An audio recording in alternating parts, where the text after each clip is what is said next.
একবার ভেবে বলুন তো, আপনি নিজে নিজেকে সম্মান করেন? কেউ যখন আপনাকে এসে বলে এই কাজ তোমাকে দিয়ে হবে না, আপনি তখন সেটাই বিশ্বাস করে নেন। আপনি যখন বড় কোনো স্বপ্ন নিয়ে সামনের দিকে এগিয়ে যান, হঠাৎ করে কেউ এসে বলে ছেঁড়া কাঁথায় শুয়ে লাখ টাকার স্বপ্ন দেখো না, তখন তাদের এই কথায় আপনার স্বপ্নগুলো কাঁচের টুকরোর মতো চারপাশে ছড়িয়ে পড়ে।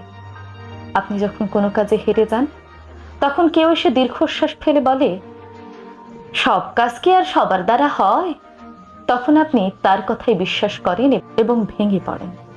আপনি তো নিজে নিজেকে, নিজের স্বপ্নগুলোকে গুরুত্ব দিচ্ছেন না। আপনাকে তো পরিচালিত করছে ওই নেগেটিভ মানুষগুলো। অথচ আপনার জীবন কেমন হবে সেটা নির্ভর করছে আপনার সিদ্ধান্তের উপর।